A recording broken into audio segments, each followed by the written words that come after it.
We wish you a Merry Christmas. We wish you a Merry Christmas. We wish you a Merry Christmas and Happy New Year. Yeay. Selamat Natal, Vela. Selamat Natal, Kak Salsa. Aku senang banget deh bisa Natalan hari ini. Wah iya Vel, pasti kita semua bersuka cita karena di hari Natal ini kita bisa kembali mengingat kalau Tuhan Yesus sayang banget sama kita semua. Termasuk buat opa, oma, om, tante, dan kakak-kakak semua yang ada di rumah-rumah. Aku punya kado nih untuk Kak Salsa. Terima kasih Vela, aku juga punya kado nih buat kamu. Nih. Makasih Kak Salsa. Sama-sama Vel. Oh iya, sekalipun kita merayakan Natal, jangan lupa buat ibadah ya Vel. Vela udah siap belum ibadah? Iya. Udah? Iya. Oke, kalau gitu kita berdoa ya Vel. Om Tante, mari kita sama-sama berdoa. Tuhan Yesus, terima kasih untuk satu hari ini Tuhan, kami bisa kembali beribadah. Dan kami bisa melalui satu tahun ini Tuhan, semua karena berkat kasih karunia-Mu Tuhan Yesus. Dan sebentar kami mau menyambut kelahiran-Mu, kami mau bersuka cita, bersorak-sorai di dalam nama Tuhan Yesus. Kami berdoa dan mengucap syukur. Sama-sama katakan, amin. Selamat beribadah. Selamat beribadah.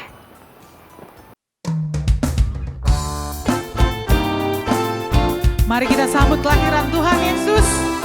Sorakan haleluya.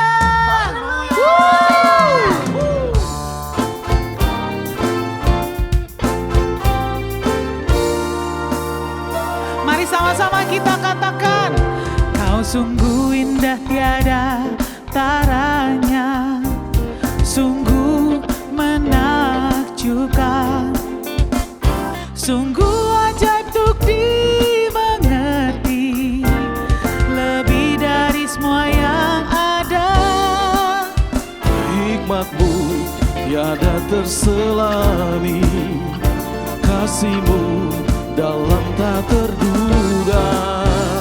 Kau sungguh indah tiada taranya, mulia dan berkuasa. Mari sama-sama katakan, Ku kagum hormat akan Kau. haleluya. Ku kagum hormat akan Kau.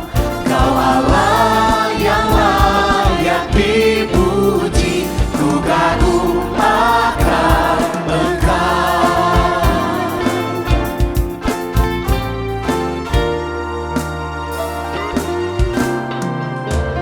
Kau sungguh indah tiada taranya, sungguh menakjubkan, sungguh ajaib untuk dimengerti, lebih dari semua yang ada. Hikmat-Mu tiada terselami, kasih-Mu dalam tak terduga. Kau sungguh indah tiada taranya, mulia dan berkuasa. Katakan ku kagum. Ku kagum hormat akan Kau. Ku kagum hormat akan Kau. Kau Allah yang layak dipuji. Ku kagum akan Engkau. Ku kagum hormat akan Kau. Ku kagum hormat akan Kau. Kau Allah yang layak dipuji. Ku kagum akan Engkau.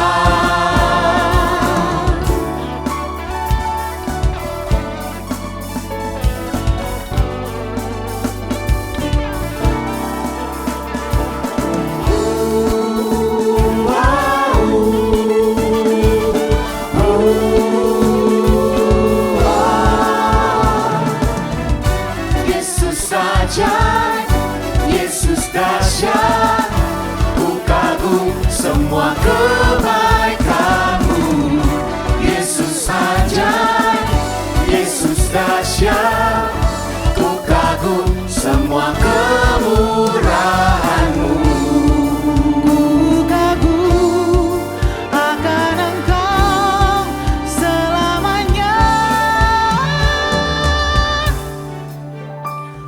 kagum hormat akan Engkau. Ku kagum hormat akan Engkau. Kau Allah yang layak dipuji, ku kagum akan Engkau. Ku kagum hormat akan Engkau. Ku kagum hormat akan Engkau. Kau Allah yang layak dipuji, ku kagum akan Engkau. Ku kagum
Mari sama-sama kita menyembah Tuhan saat ini.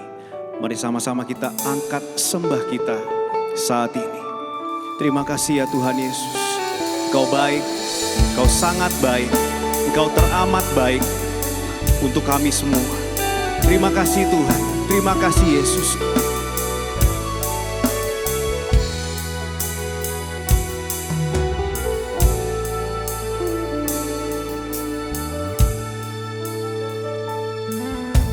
Yesus, Engkau baik, sungguh baik, sangat baik. Yesus, Engkau baik, sungguh baik, sangat baik. Kasih-Mu tak berkesudahan, kasih-Mu kekal selamanya.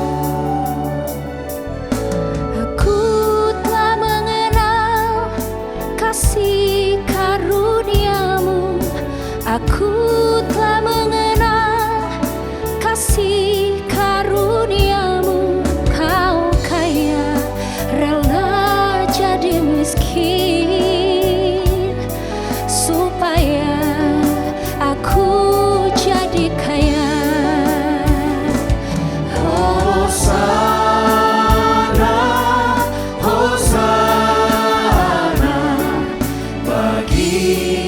Yesus Allahku, Hosana, Hosana bagi Yesus Tuhanku.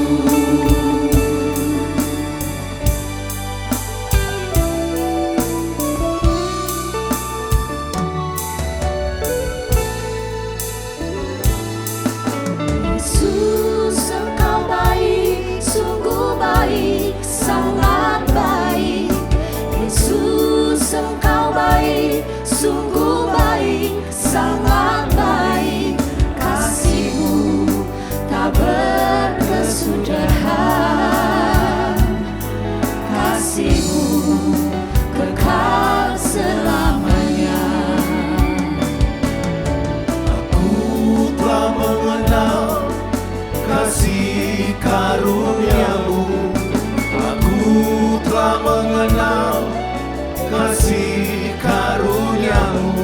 Kau kaya, rela jadi miskin, supaya aku jadi kaya.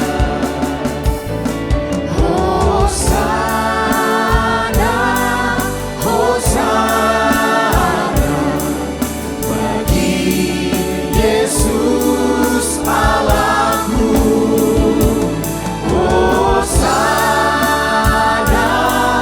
Hosana bagi Yesus Tuhanku. Hosana, Hosana bagi Yesus Allahku. Hosana, Hosana bagi Yesus Tuhanku. Hosana bagimu di tempat yang maha tinggi. Hosana bagimu Yesus. Hosana bagimu di tempat yang maha tinggi. Satu-satunya yang layak kami sembah. Yesus, Raja di atas segala raja. Kami sembah Kau Yesus.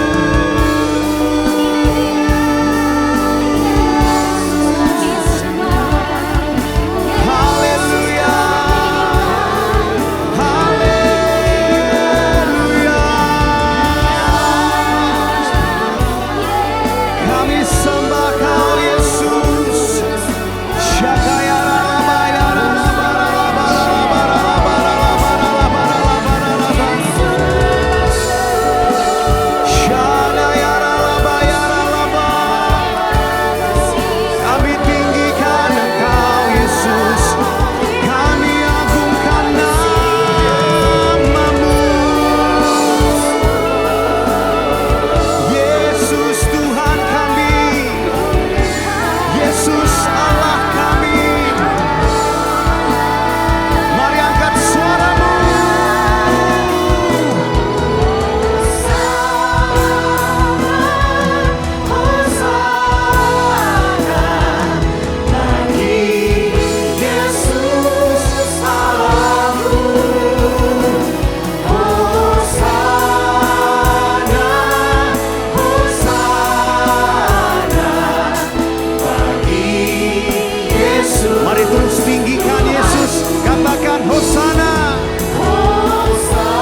ku sembah, kemuliaan bagimu di tempat maha tinggi. Kemuliaan bagimu di tempat maha tinggi. Kemuliaan bagimu di tempat maha tinggi. Kemuliaan bagimu di tempat maha tinggi. Di tempat maha tinggi. Di tempat maha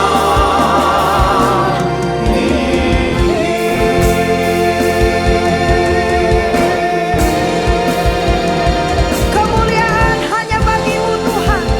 Engkau Tuhan di atas segala Tuhan, nama di atas segala nama, Raja di atas segala raja. Oh haleluya, haleluya, haleluya. di tempat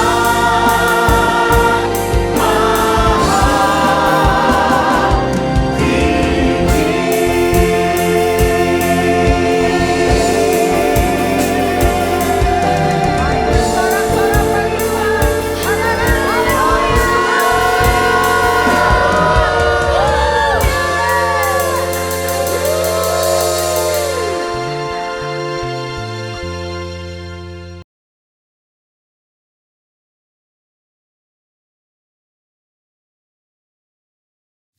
Shalom semuanya. Tema Natal kita tahun 2022 adalah Yesus Pembawa Pengharapan Baru. Ayat emasnya dari Kolose 1 ayat 27 yang berkata, kepada mereka Allah mau memberitahukan betapa kaya dan mulianya rahasia itu di antara bangsa-bangsa lain, yaitu Kristus ada di tengah-tengah kamu. Kristus yang adalah pengharapan akan kemuliaan. Haleluya. Sesuai dengan Lukas 2 ayat 8 sampai dengan 12. Ketika gembala-gembala yang tinggal di padang menjaga kawanan ternak mereka di malam hari, tiba-tiba berdiri seorang malaikat Tuhan dekat mereka. Dan kemuliaan Tuhan bersinar meliputi mereka. Dan mereka sangat ketakutan.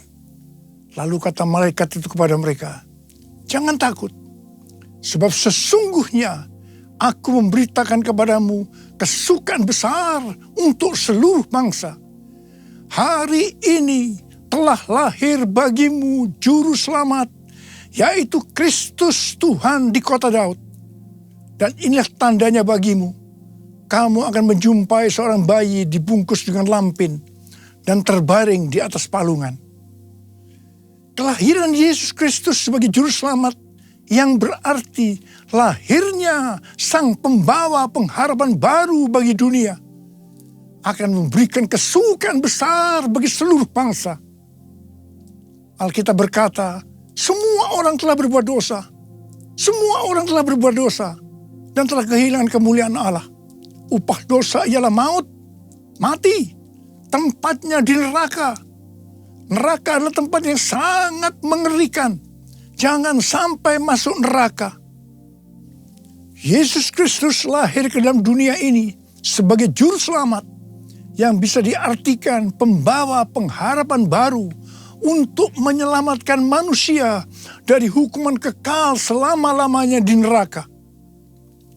Kelahiran Yesus Kristus disambut dengan nyanyian pujian oleh malaikat-malaikat dan sejumlah bala tentara surgawi yang memuji Allah, katanya, kemuliaan bagi Allah di tempat yang maha tinggi dan damai sejahtera di bumi di antara manusia yang berkenan kepadanya.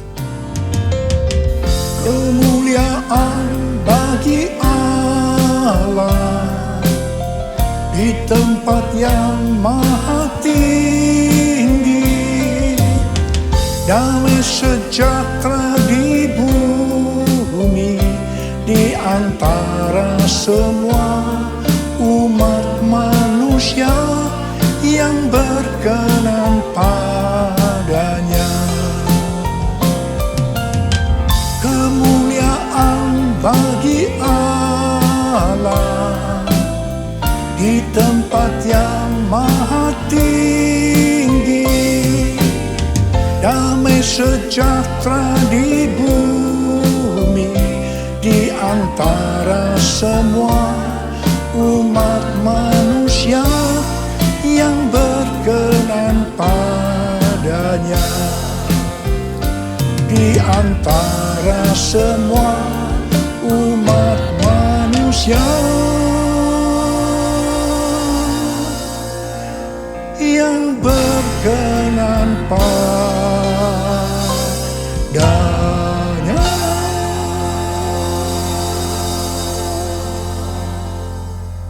Tema Natal yang Tuhan berikan ini, yaitu Yesus pembawa pengharapan baru, sangat tepat untuk mempersiapkan kita memasuki tahun 2023. Di mana pandemi COVID masih belum berakhir. Perang Rusia-Ukraina yang masih berkelanjutan. Informasi tentang inflasi dan resesi ekonomi tahun 2023 diberitakan di semua platform media sosial. Sesuai dengan apa yang disampaikan oleh Pastor D, seorang hamba Tuhan dari Perth, Australia. Di mana Tuhan pada tahun 2023 akan kembali menggoncangkan bangsa-bangsa di dunia. Kita melihat Twitter, Facebook, disusul dengan Disney, Amazon, mulai mengadakan PHK secara besar-besaran. Rusia dan Inggris dinyatakan resesi. Di tengah situasi yang seperti ini, Tuhan berbicara, Yesus pembawa pengharapan baru ada di tengah-tengah kamu. Dialah pengharapan akan kemuliaan. Dalam Kolose 1 ayat 27 ini, kata pengharapan dalam bahasa aslinya memiliki arti mengharapkan dan yakin sesuatu yang baik akan terjadi. Itu artinya Yesus yang ada di tengah-tengah kita membuat kita memiliki keyakinan dan iman yang teguh dalam menghadapi segala situasi dan kondisi apapun. Haleluya! Sebagai pembawa pengharapan baru, Yesus tidak berada jauh dari kita. Ia Allah yang maha hadir, yang mustahil difahami oleh otak manusia yang hanya segede bakpao. Namun menyatakan dirinya sebagai Immanuel, yang artinya Tuhan beserta kita. Tuhan bersama kita.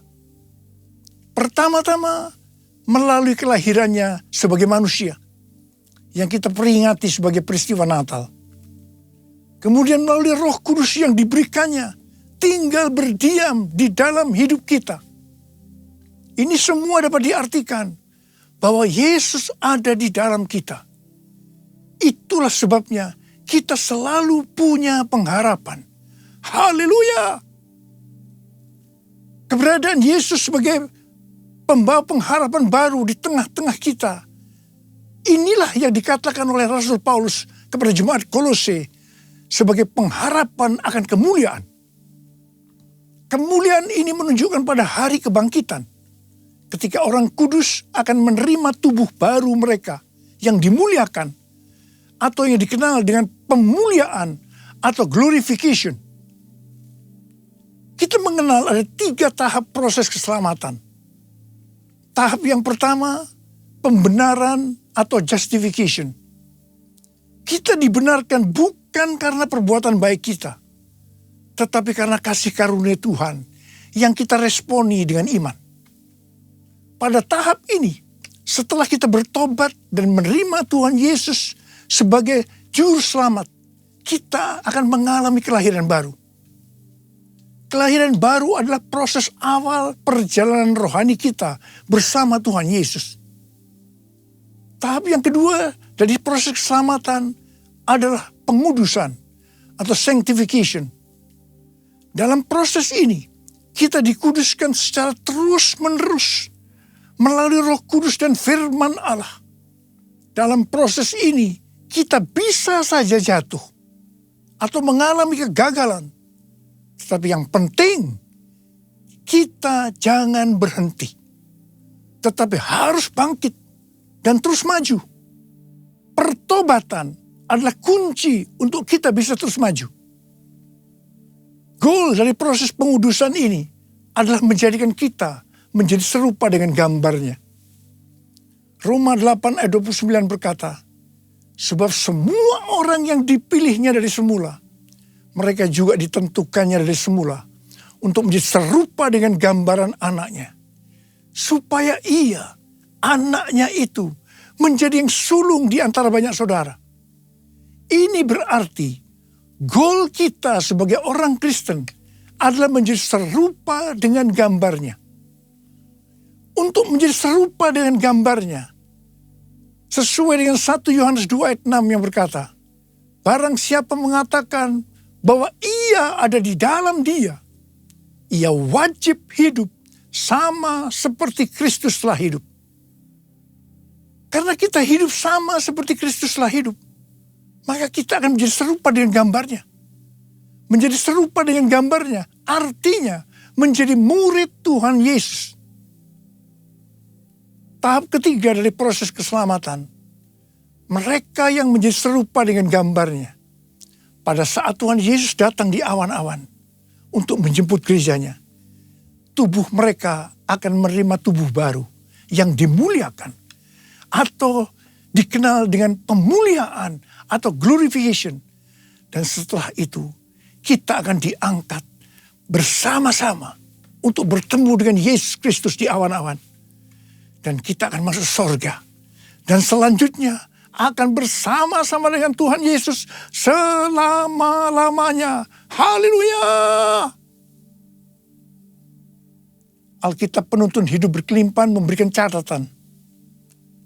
Penjelasan bahwa Kristus yang diam di dalam kita adalah jaminan untuk memperoleh kemuliaan dan hidup kekal.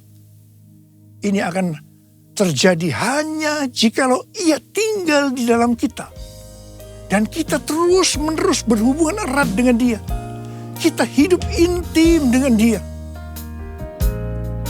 Betapa besar kasih-Mu Allahku, sehingga Kau berikan Yesus padaku, supaya aku tidak binasa, melainkan beroleh hidup yang kekal.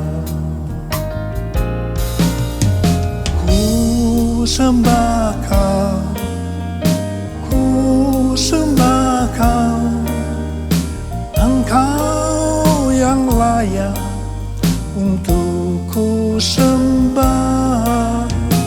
Ku sembah Kau, ku sembah Kau, Engkau yang layak untuk ku sembah. Engkau yang layak, Engkau yang layak, Engkau yang layak untuk ku sembah. Perjumpaan kita dengan Yesus, pembawa pengharapan baru, akan mengubah jalan hidup kita secara radikal. Hal ini dikatakan seperti yang terdapat dalam 1 Petrus 1 ayat 3-5. Terpujilah Allah dan Bapa Tuhan kita Yesus Kristus, yang karena rahmat-Nya yang besar telah melahirkan kita kembali oleh kebangkitan Yesus Kristus dari antara orang mati kepada suatu hidup yang penuh pengharapan, untuk menerima suatu bagian yang tidak dapat binasa, yang tidak dapat cemar, dan yang tidak dapat layu, yang tersimpan di sorga bagi kamu. Yaitu kamu yang dipelihara dalam kekuatan Allah karena imanmu sementara kamu menantikan keselamatan yang telah tersedia dinyatakan pada zaman akhir. Haleluya. Tema Natal Sinode Gereja Betel Indonesia adalah Yesus datang untuk mengubah jalan hidupku. Dalam Alkitab kita melihat bagaimana perjumpaan pribadi dengan Yesus membuat jalan hidup Paulus berubah. Pada waktu Paulus dalam perjalanan menuju Damsyik, dengan semangat yang menyala-nyala untuk mengancam dan membunuh murid-murid Tuhan, untuk menangkapi mereka dan membawanya ke Yerusalem, di sana justru jalan hidupnya berubah secara radikal. Paulus mengalami perjumpaan secara pribadi dengan Tuhan Yesus. Saulus, si penganiaya murid-murid Tuhan Yesus, diubahkan Tuhan menjadi Paulus, seorang murid Yesus dan rasul yang menjadikan banyak orang menjadi murid Tuhan Yesus. Ia memberitakan Yesus di rumah-rumah ibadat dan mengatakan bahwa Yesus adalah anak Allah. Perjumpaan kita secara pribadi dengan Yesus, pembawa pengharapan baru, juga harus mengubahkan kita menjadi murid Tuhan Yesus. Setelah Paulus secara pribadi mengalami perjumpaan dengan Yesus, pembawa pengharapan baru, ia berkata dalam Kolose 1 ayat 28 dan 29, Dialah yang kami beritakan, apabila tiap-tiap orang kami nasihati, dan tiap-tiap orang kami ajari dalam segala hikmat, untuk memimpin tiap-tiap orang kepada kesempurnaan dalam Kristus. Itulah yang kuusahakan dan kupergumulkan dengan segala tenaga, sesuai dengan kuasanya yang bekerja dengan kuat di dalam aku. Jadi yang Paulus lakukan setelah dia berjumpa secara pribadi dengan Yesus, pembawa pengharapan baru. Yang pertama, Paulus senantiasa memberitakan Kristus dengan segala tenaga. Tenaga yang dimaksudkan bukan dengan kekuatan sendiri, melainkan dengan kekuatan Roh Kudus yang bekerja dengan kuat dalam dirinya. Hal yang kedua, apa yang Paulus lakukan ini, dia kerjakan bukan untuk mencari keuntungan bagi dirinya sendiri, melainkan bagi kepentingan jemaat, agar mereka semua dapat bertumbuh secara rohani, serta memimpin mereka kepada kesempurnaan dalam Kristus. Ini adalah semangat untuk memberitakan Injil, semangat untuk memuridkan jemaat. Ini adalah semangat untuk menuntaskan amanat agung. Saya mengajak kita semua untuk mengalami perjumpaan secara pribadi dengan Tuhan Yesus, Sang Pembawa pengharapan baru. Saya percaya kita akan melakukan seperti apa yang dilakukan oleh Rasul Paulus. Sesuai dengan 2 Timotius 3 ayat 1 yang berkata, Ketahuilah bahwa pada hari-hari terakhir akan datang masa yang sukar. Maka di tengah-tengah situasi dan kondisi yang tidak menentu ini, di mana prediksi kondisi perekonomian tidak semakin bertambah baik, resesi ekonomi di depan mata, dan berita-berita terkait inflasi membuat kita ketakutan dan kepanikan. Ingatlah, Yesus memberikan pengharapan yang baru bagi kita. Katakan amin. Mungkin juga ada di antara kita yang bertanya-tanya, mengapa masalah-masalah datang silih berganti, seperti tidak habis-habisnya, terutama di tengah-tengah pandemi ini. Dalam hal ini Rasul Paulus menjawab dalam Roma 5 ayat 3-5 yang berkata, dan bukan hanya itu saja, kita malah bermegah juga dalam kesengsaraan kita. Karena kita tahu bahwa kesengsaraan itu menimbulkan ketekunan. Dan ketekunan menimbulkan tahan uji. Dan tahan uji menimbulkan pengharapan. Dan pengharapan tidak mengecewakan. Karena kasih Allah telah dicurahkan di dalam hati kita oleh Roh Kudus yang telah dikaruniakan kepada kita. Haleluya. Juga Roma 12 ayat 12 berkata, bersukacitalah dalam pengharapan, sabarlah dalam kesesakan, dan bertekunlah dalam doa. Di sini diingatkan bahwa dalam setiap tantangan, kesesakan, selalu ada pengharapan. Karena itu kita harus tetap bersuka cita, harus sabar dan bertekun dalam doa. Mari, saya ajak saudara untuk memperkatakan Roma 8 ayat 28. 1, 2, 3. Kita tahu sekarang bahwa Allah turut bekerja dalam segala sesuatu, enak maupun tidak enak, untuk mendatangkan kebaikan bagi mereka yang mengasihi Dia, yaitu bagi mereka yang terpanggil sesuai dengan rencana Allah. Karena itu, kita harus bersuka cita dalam pengharapan, karena pengharapan dalam Kristus tidak akan mengecewakan. Haleluya! Yesus datang membawa pengharapan. Yesus datang membawa kesembuhan. Kasih-Nya yang sanggup memulihkan semua yang percaya.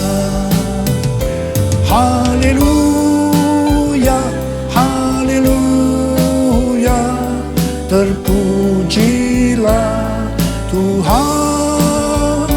Haleluya,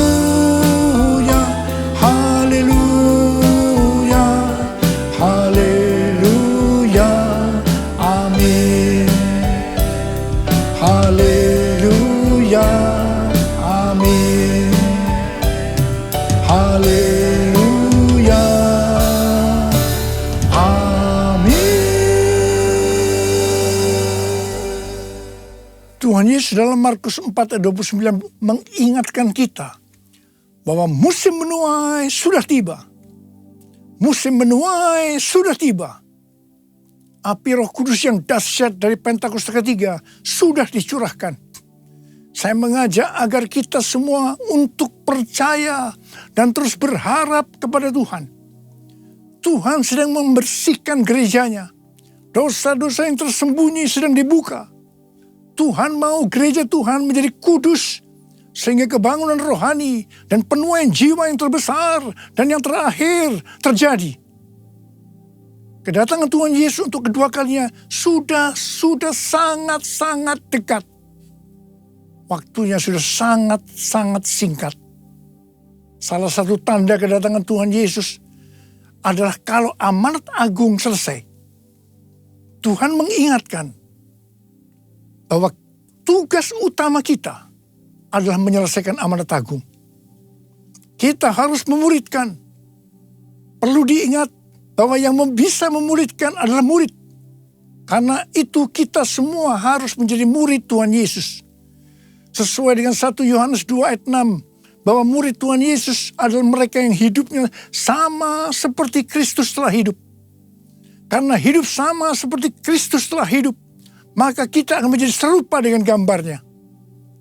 Sekali lagi, saya ingatkan bahwa goal kita sebagai orang Kristen adalah menjadi serupa dengan gambarnya. Menjadi orang yang mempunyai sifat yang serupa dengan Kristus. 1 Korintus 13 ayat 13 berkata, demikianlah tinggal ketiga hal ini, yaitu iman, pengharapan, dan kasih.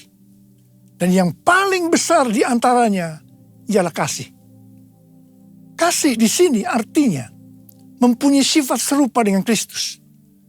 Kasih lebih besar dari iman dan pengharapan. Jadi yang paling besar dalam kerajaan Allah adalah mereka yang mempunyai sifat serupa dengan Kristus. Yaitu mereka yang hidup saleh dan mengasihi Tuhan. Bukan mereka yang besar dengan prestasi lahiriah. Untuk menjadi serupa dengan gambarnya, kita harus mempunyai iman yang kuat.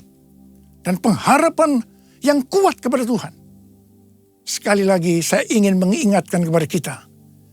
Bahwa hanya mereka yang serupa dengan gambarnya, yaitu murid Tuhan Yesus saja yang akan masuk surga. Waktu kedatangan sudah semakin dekat. Mari kita semakin serius untuk mempersiapkan diri. Untuk menjadi murid. Menjadi serupa dengan gambarnya. Sehingga pada saat dia datang di awan-awan. Kita akan ikut dalam pengangkatan. Dan selanjutnya masuk surga bersama Tuhan Yesus.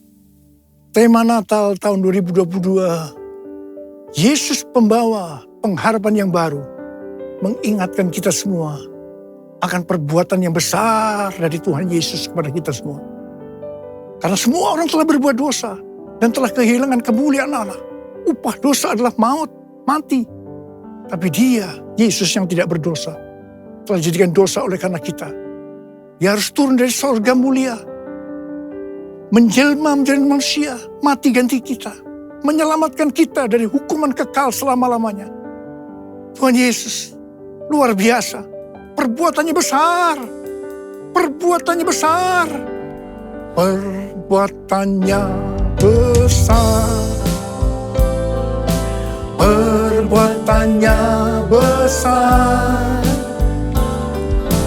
perbuatannya besar, pujilah namanya. Perbuatannya besar, perbuatannya besar, haleluya. Perbuatannya besar, puji Tuhan. Perbuatannya besar, pujilah namanya. Pujilah Tuhanku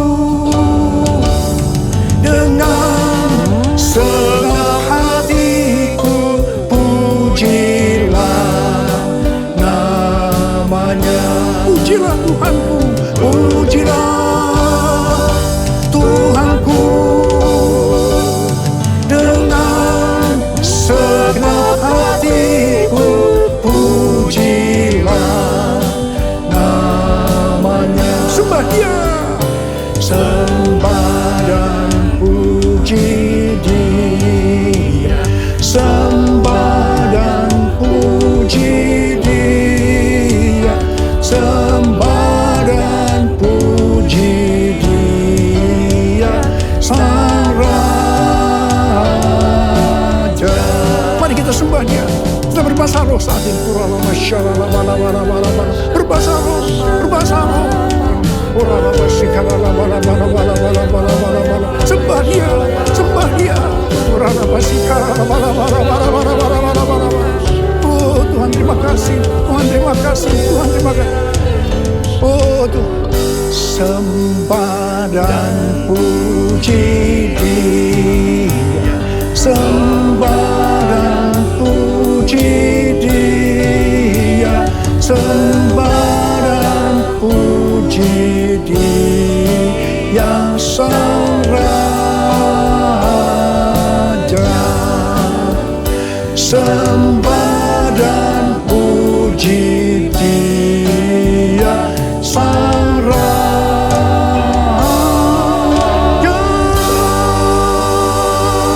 Berikan tepuk tangan buat Tuhan, berikan tepuk tangan buat Tuhan.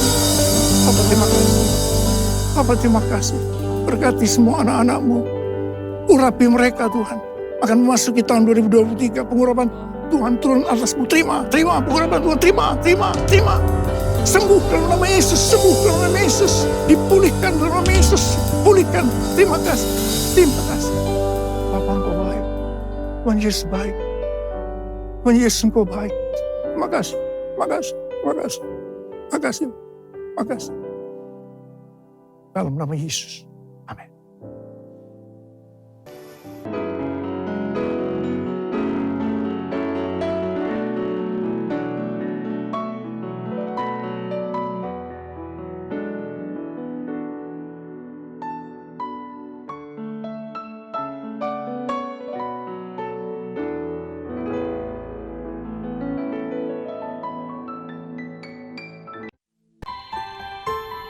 Orang yang duduk dalam lindungan yang maha tinggi dan bermalam dalam naungan yang maha kuasa akan berkata kepada Tuhan, tempat perlindunganku dan kubu pertahananku, Allahku yang kupercayai. Sungguh Dialah yang akan melepaskan engkau dari jerat penangkap burung, dari penyakit sampar yang busuk. Dengan kepaknya Ia akan melindungi engkau, di bawah sayapnya engkau akan berlindung. Kesetiaannya ialah perisai dan pagar tembok. Engkau tak usah takut terhadap kedahsyatan malam, terhadap panah yang terbang di waktu siang, terhadap penyakit sampar yang berjalan di dalam gelap, terhadap penyakit menular yang mengamuk di waktu petang.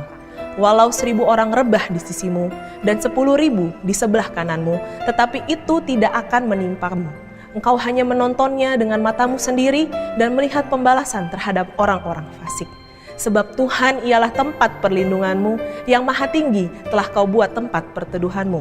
Malapetaka tidak akan menimpa kamu dan tulah tidak akan mendekat kepada kemahmu.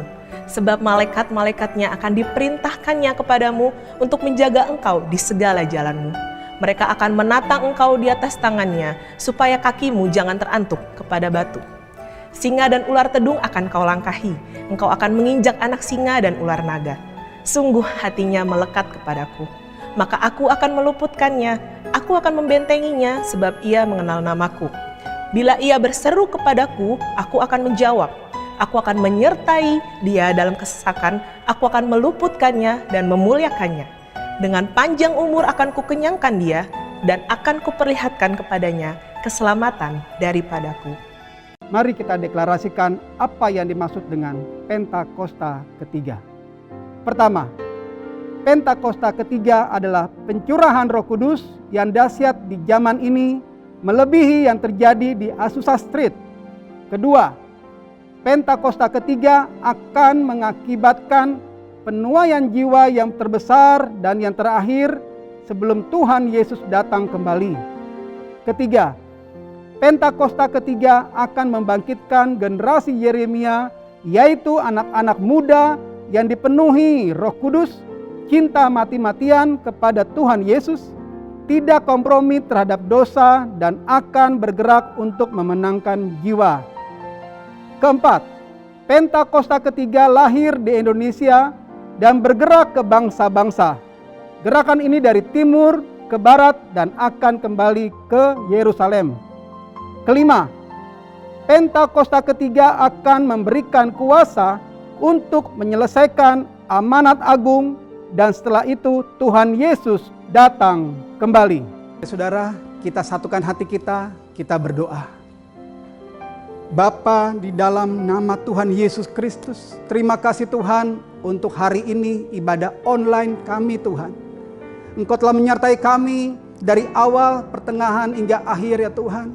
Engkau sungguh luar biasa Tuhan, hadirat-Mu Tuhan sungguh nyata tengah-tengah kami ya Tuhan. Terima kasih ya Tuhan untuk hamba-Mu yang telah menyampaikan firman-Mu Tuhan. Biarlah firman-Mu yang disampaikan untuk kami semua menjadi rema, menjadi kekuatan bagi kami semua ya Tuhan Yesus. Bagi jawaban untuk kami semua ya Tuhan. Terima kasih Tuhan, Kau berkati hamba-Mu ini Tuhan. Kau pakai lebih heran lagi ya Tuhan Yesus. Bapa, kami mau berdoa untuk gembala sidang kami. Bapak Pendeta Dr. Insinyur Niko Nyotoro Harjo ya Tuhan. Dan beserta istri dan keempat wakilnya Tuhan. Dan juga Tuhan untuk gembala rayon kami Bapak Pendeta Beni Gunawan ya Tuhan. Dan keluarga. Dan semua gembala-gembala kul ya Tuhan. Bapak Kau pelihara ya Tuhan. Engkau berikan kesehatan yang terbaik ya Tuhan. Engkau pakai lebih heran lagi Tuhan untuk menjangkau jiwa-jiwa ya Tuhan. Untuk kemuliaan nama-Mu. Terima kasih Tuhan, terima kasih Tuhan. Kami juga berdoa untuk bangsa Indonesia. Terima kasih Tuhan, bangsa kami, Kau selamatkan bangsa kami. Damailah Indonesia, damailah Indonesia, damailah Indonesia. Sembuhkan Indonesia dari COVID-19 ya Tuhan Yesus. Berkati Presiden kami Pak Joko Widodo dan Maruf Amin juga sebagai wakil. Dan para menteri yang terpilih ya Tuhan. Agar mereka melakukan tugas mereka dengan takut akan Engkau ya Tuhan. Dan kesehatan mereka Kau pelihara ya Tuhan. Terima kasih Tuhan untuk ibadah hari ini Tuhan. Engkau sungguh baik. Kami akhiri doa kami ini Tuhan. Sebelum kami akhiri Tuhan. Kami siapkan hati kami untuk terima berkat yang terbaik daripada-Mu. Saudara, sekali lagi saya akan mengucapkan kepada saudara semua, selamat Hari Natal 2022. Tuhan Yesus memberkati kita semua berlimpah, limpah, limpah. Amin. Mari angkat tangan saudara, terima berkat Tuhan. Kasih karunia yang berlimpah-limpah daripada Allah Bapa dalam Anak yang tunggal Yesus Kristus. Persekutuan yang manis dengan Roh Kudus menyertai saudara sekalian mulai hari ini. Sampai Tuhan Yesus datang menjemput kita di awan-awan dan bahkan sampai selama-lamanya. Yang percaya bersama-sama katakan, Amin.